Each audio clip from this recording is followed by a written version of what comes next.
Ok, salut. Dernière vidéo de ce challenge de 30 jours où j'ai fait une vidéo par jour, enfin même de 31 jours.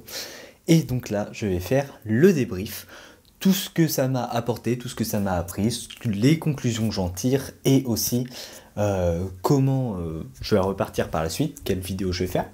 On va voir tout ça dans cette vidéo, je te montrerai aussi les chiffres, ce que ça m'a apporté en nombre de vues, d'abonnés, d'argent. En plus de ça, ça tombe bien, cette vidéo, c'est la 100e de la chaîne, la 100e vidéo que je fais, parce que j'en ai supprimé aucune, toutes les vidéos que j'ai faites sont sur ma chaîne. Donc 100 vidéos en 2 ans et demi, ça va, c'est pas mal, dont 30 sur ce dernier mois, donc ça a bien rattrapé quoi. D'abord, premièrement, pourquoi j'ai voulu faire ça, je le rappelle, c'était dans la première vidéo, mais t'as sûrement oublié parce que tout le monde s'en fout de ma vie, je suppose. J'ai voulu faire ça parce que j'en avais marre des vidéos facecam que je faisais, qui apportaient pas grand chose, les vidéos dev perso que tout le monde fait, vraiment, il n'y avait aucune originalité, je répétais les mêmes conseils que tout le monde, donc ça n'apportait rien, ça m'énervait. En plus de ça, je voulais apprendre le filmmaking, donc à apprendre à faire des beaux plans, tout ça, tout ça. Au début, j'ai réussi à le tenir sur les premières vidéos, à faire vraiment des vidéos travaillées, mais par la suite, j'en ai eu marre et donc c'était pas une réussite là-dessus, mais j'y reviendrai dans la partie conclusion.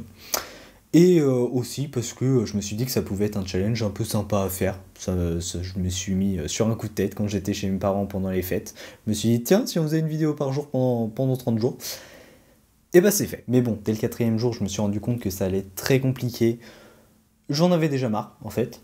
Parce que dès que t'as fini une vidéo, faut en retourner une autre pour faire le montage et refaire la miniature et les machins, et ça n'en finissait jamais. En fait, t'as jamais la satisfaction d'avoir vraiment fini le travail. Cette satisfaction, elle vient que maintenant. Là, je suis très content que ça se termine. Mais bon, qu'est-ce que ça m'a appris, ce challenge?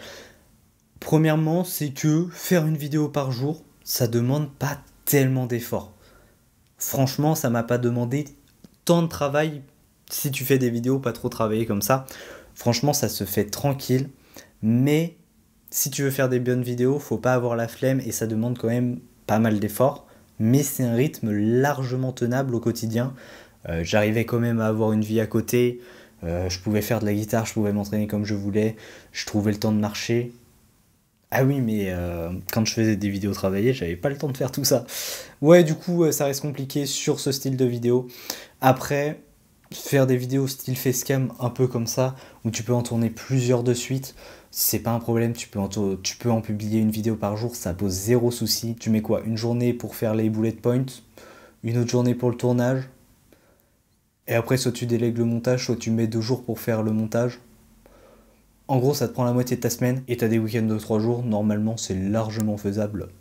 Si jamais l'idée me vient de faire ça, je sais que c'est un truc de possible. Et aussi pour faire des vlogs tous les jours, faut avoir quand même des trucs à raconter. Ce qui n'était pas forcément mon cas, ma vie est globalement tous les jours la même, donc j'ai quand même réussi à raconter des trucs tous les jours. Maintenant, est-ce que c'était pertinent et est-ce que ça valait le temps des viewers? On peut en discuter. Ce que ça m'a appris aussi, par contre, et qui est très important de savoir, c'est que je peux réaliser une bonne vidéo en 24 heures.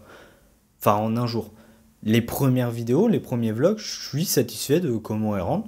Franchement, c'était du bon taf. Il y avait des plans jolis, je racontais des trucs intéressants. Donc, faire une bonne vidéo, je peux la faire en 24 heures. Et ça, c'est vraiment cool de savoir ça.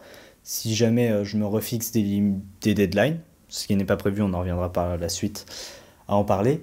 Mais si je me fixe des deadlines et qu'à un moment je suis à court de vidéos, je peux en faire une en 24 heures, une bien. Et ça, c'est vraiment cool de pouvoir connaître un petit peu sa capacité de travail comme ça. Mais du coup, comme je le disais, c'était surtout sur la durée que ça demandait vraiment une rigueur et des efforts beaucoup trop durs. En tout cas, j'avais pas vraiment envie de faire ces efforts et j'avais pas spécialement de trucs à raconter en plus, ce qui me motivait à faire des bonnes vidéos. Ça m'a aussi appris évidemment qu'il faut peut-être réfléchir un petit peu plus avant de se lancer des défis comme ça et surtout de s'engager publiquement. Et du coup, ça t'oblige à tenir ta parole, parce que clairement, si j'avais rien dit et que j'avais pas de deadline, où je m'étais dit vraiment, pendant le mois de janvier, tu publies une vidéo par jour, si je m'étais juste dit, tu publies une vidéo par jour jusqu'à temps que t'en aies marre, il y en aurait eu 5. Il y aurait eu 5 vidéos. Bon, c'est quand même bien de se fixer des limites comme ça, mais ça fait réfléchir, parce que tu vois, j'ai pas envie de donner une image de moi qui se lance des trucs, mais qui les fait pas. Donc, je réfléchirai sûrement un peu plus avant de me lancer des challenges comme ça. publiquement. Et aussi j'ai compris que pour progresser en filmmaking, c'était pas du tout la solution, parce que j'ai largement plus progressé en faisant le mini-film, où là j'avais plus de temps parce que je l'ai fait sur plusieurs jours, de prendre le temps de filmer les plans, de travailler la colorimétrie, de travailler le sound design. Et j'ai beaucoup plus progressé en filmmaking que à faire des vlogs un petit peu tous les jours où l'envie de faire des jolis plans elle est vite partie. Et même quand je l'avais, bon c'était bien mais je travaillais pas vraiment les cadrages ou trucs comme ça, j'essayais d'aller au maximum le plus vite possible. Et donc j'apprenais pas vraiment. Je réfléchissais pas, je faisais comme ça venait un peu instinctivement. Et donc c'est pas là où j'ai le plus appris. Donc si je veux apprendre, faut que je fasse des vidéos où je prends le temps et où j'ai le temps de tester des trucs et développer un petit peu mon œil et de ma créativité. Bon, et niveau chiffres, qu'est-ce que ça donne? Je vais comparer les chiffres de janvier au mois de novembre et de décembre, donc les 2 mois d'avant. Je vais faire la moyenne des 2 mois et ça me permettra d'avoir une moyenne parce qu'après, forcément, comme la chaîne est en croissance constamment, et je peux pas comparer les chiffres sur toute l'année, ça n'aurait aucun intérêt. Donc qu'est-ce que j'ai noté? Je te mettrai aussi les graphiques. J'ai fait 82 € en janvier contre 48 € en moyenne, plus 400 abonnés contre 350, donc là-dessus c'est vraiment pas rentable. En gros, c'est si je faisais un rythme normal de vidéo, j'aurais pris 350 abonnés et la majorité viennent de mes vidéos qui sont référencées et qui tournent continuellement, donc même si j'avais pas fait de vidéo du tout, j'aurais probablement pris 300 abonnés. Ça donne pas forcément envie de faire énormément de vidéos, effectivement, quand tu vois que les résultats en termes d'abonnés, c'est pas non plus énorme par rapport aux nouvelles vidéos que je sors. De toute façon, ma chaîne, elle est vraiment drivée par 2-3 vidéos qui sont référencées et qui tournent beaucoup sur les mots-clés du montage vidéo. Mais à part ça, les vidéos que je sors tous les jours, elles apportent pas d'abonnés, quasiment pas. Niveau vues, j'ai fait 39 000 contre 16 000 en moyenne, mais il faut prendre en compte que j'ai mis en place des pubs YouTube, donc une qui tourne pas mal et qui a fait 11 000 vues sur la période de janvier, donc ce qui fait que ça me fait que 12 000 vues de plus que si j'avais tenu un rythme normal de vidéo. Donc un rythme normal qui était de une vidéo par semaine. Et vidéo pas incroyable. Tu vois, sur les courbes à 90 jours, c'est pas flagrant au niveau des abonnés. On voit les différences avec les vues sur le graphique à 90 jours au niveau des vues. Mais il faut prendre en compte aussi que la vidéo des pubs est tournée en décembre, sauf que les pubs, c'est beaucoup plus cher en décembre. Et donc, elle faisait genre 10 fois plus de vues pour le même prix en janvier. Donc ça, c'est un truc que je peux retenir. Ça m'intéresse pas de mettre des pubs en décembre parce que les coûts sont beaucoup plus grands et que moi, personne va acheter comme cadeau de Noël mes formations de montage. D'ailleurs, si jamais mes formations de montage, le lien est en description. Il y a 2 formations gratuites, n'hésite pas à aller voir ça pour apprendre comment devenir monteur vidéo et faire de l'argent avec surtout. Donc au niveau des chiffres, c'est un petit peu claqué comparé à tous les efforts et le travail que ça m'a demandé, mais je m'en doutais un petit peu. De toute façon, je l'avais pas fait pour exploser ma chaîne. Si chaque vidéo avait très bien marché, je n'aurais pas été contre évidemment, hein, mais je me doutais bien que ça allait être très compliqué de faire des vues. Mais dans tous les cas, ça reste quand même une très bonne expérience et je ne regrette pas de l'avoir fait pour tout ce que j'ai appris. Du coup, conclusion, qu'est-ce que je vais en tirer de cette expérience? Franchement, je me suis rendu compte que je ne peux pas me permettre de faire n'importe quoi avec la création de contenu, dans le sens où c'est actuellement la part la plus importante de mon activité professionnelle, ce qui me prend le plus de temps et ce qui me fait le plus kiffer de faire quand c'est bien fait, sachant que la vie professionnelle représente la majorité de ma vie tout court. Donc, si je fais des trucs qui me font pas kiffer, comme c'était le cas pour les facecam ou là, ces vidéos comme ça se ressent un petit peu dans ma vie. Globalement, je suis quand même toujours heureux, mais quand je fais des bonnes vidéos, je suis plus heureux. Donc, je peux pas trop me permettre dans ce sens-là de faire des vidéos claquées. Donc là, ce que je vais faire, c'est que je vais plus m'imposer de rythme de publication ou de format de vidéo. Je vais faire ce que je veux faire sur le moment, tant que c'est des bonnes vidéos. Parce que là, clairement, sur les 50 dernières vidéos, j'ai regardé, donc ça remonte en septembre, j'ai fait 5 ou 6 vidéos, donc je suis vraiment fier. Le reste, franchement, je vais les laisser parce que j'ai envie que tout reste sur ma chaîne et c'est de la progression. Je veux voir mon évolution aussi, que ça reste accessible à tout le monde. Mais c'est compliqué quand tu es fier de seulement 10% des vidéos que tu as produites. À un moment, ça va pas trop. Donc je vais pas m'obliger à ce que mes prochaines vidéos, je suis 100% satisfait et fier de chaque minute de vidéo, chaque seconde, chaque instant.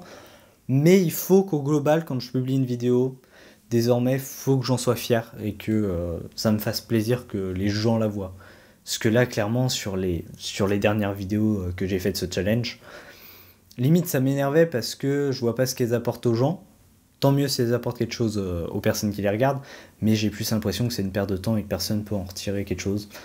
Donc voilà, autant être fier de ce qu'on produit et que je me dise que quand les personnes la regardent, ça les motive, ça leur procure des émotions, mais qu'elles perdent pas leur temps. Et du coup, pour la suite, comme j'ai dit, je vais pas me prendre la tête sur un rythme de publication, même si forcément je vais me fixer des petites deadlines pour être plus productif. Tu connais la loi de Parkinson, mais ça, ce sera en fonction de chaque projet. Et je vais pas me prendre la tête à il faut sortir une vidéo par semaine, il faut que là, obligatoirement ce samedi, il sorte une vidéo. Ça viendra comme ça viendra et je prendrai le temps de plus les travailler, de travailler les cadrages, de travailler le storytelling, de travailler tout, la colorimétrie, le sound design, bref, un peu tout ça pour vraiment faire des jolies vidéos et j'espère que ça me permettra aussi de développer une plus grosse audience et que les vidéos marchent mieux. Forcément, ça reste quand même important d'avoir une audience. Quand tu vends des infoproduits, plus tu as d'audience, plus tu peux vendre de produits et donc ça drive en même temps ton chiffre d'affaires. Donc si en même temps je peux faire du bon contenu, augmenter mon chiffre d'affaires, augmenter mon nombre d'abonnés, c'est vraiment tout bénef. Mais je garderai comme métrique principale quand même de faire des bonnes vidéos, même si ça impacte le chiffre d'affaires. Priorité, bonne vidéo et apprendre le filmmaking. Secondaire, chiffre d'affaires. Donc ça reste correct. Donc là, normalement, dans 2 semaines, je pense, je vais faire une vidéo storytelling, bien filmé, tout ça, pour lancer mon accompagnement de dev perso. J'en ai déjà parlé dans mes vidéos 24 heures de travail, si tu veux aller voir de quoi ça en parle. Et il y a un petit sondage, si jamais je le remets dans la description, pour savoir ce que tu attends d'un accompagnement en productivité, tout ça. J'ai déjà une idée bien claire de ce qu'il y a, mais je peux toujours récolter des avis pour l'améliorer. Et donc, je vais faire une vidéo pour l'annoncer et donc annoncer les places qui sont disponibles. Donc ça, ce sera la prochaine vidéo et je la poste dans 2 semaines parce que comme ça va faire un reset un petit peu des personnes qui en ont marre de voir ma tête tous les jours dans leur feed d'abonnement et qui cliquaient pas dessus parce qu'elles en avaient marre de voir ma tête tout simplement.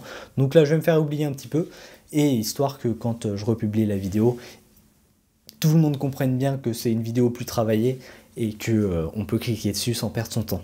Donc j'espère que ça marchera comme stratégie en tout cas. Et après, je me ferai kiffer sur les sujets que je veux faire, tout ça, comme je l'ai dit. Pas me prendre la tête, mais faire quand même des bonnes vidéos travaillées. Voilà. Sur ce, t'as à peu près tout ce que j'avais en tête sur ce challenge et sur la suite de cette chaîne. Si t'as des questions, n'hésite pas à les poser en commentaire. Et sur ce, charbonne bien. C'était Sylvain Hugo. Out.